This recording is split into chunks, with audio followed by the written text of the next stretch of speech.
One TV Patrol. Kapitolyo o Asencio Clarin nagpasalamat sa pagpilot sa DICT sa free Wi-Fi site. Gigalipay kaayo sa Kapitolyo o sa Asencio Clarin Administration ang pagpili sa Department of Information and Communications Technology sa Barangay Dalingap nga nahibong usa sa mga barangay sa probinsya nga natauran og una sa free Wi-Fi site. Si Vice Governor Rowena Wing Gutierrez ang mitambong sa minungdanong aktibidad sa probinsya sa ngalan ni Governor Henry Wabinal o mga sakop sa sangguniang panlalawigan.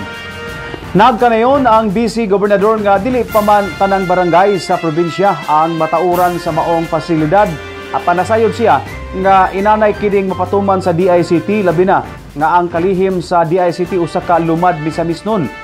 Dako ang iyang pasalamat na ni Secretary Attorney Ivan Jan Oy gumikan kay kini nga programa sa ahensya nakauyon gayon sa 5M Trust program sa gobernador na ang misamis nun magpuyong malinawon, malambuon ug malipayon.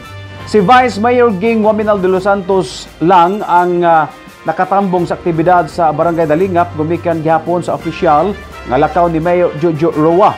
Kini nga programa sa DICT matud pa sa Vice Mayor dako kayo og tabang labi na sa mga rural barangay nga lisod maabot og mga commercial internet provider ug kon ugaling maabot man gani dili usab gilayon makapataod gumikan kay sagad sa mga residente sa rural area mga kabu.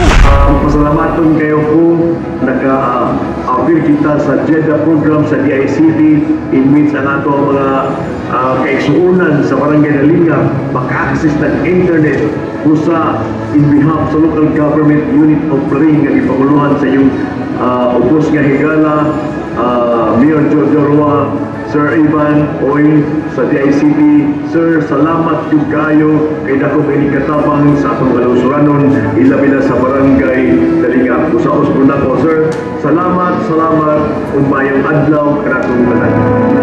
So, daghang salamat po kay nidaghaman ninyo na sa Dalingap na ininangad daw na po sa lakuan buntod 10 piso na lang dalay kulang para flipping sa langit.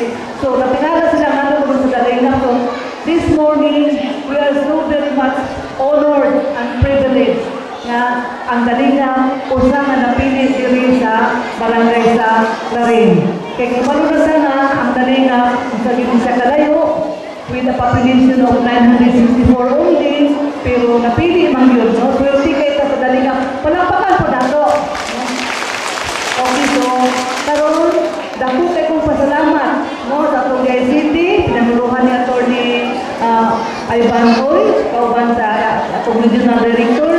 Salamat kay sir, ma'am, ani ni ang dakong basis yung hatag diri sa Barangay Dalingap.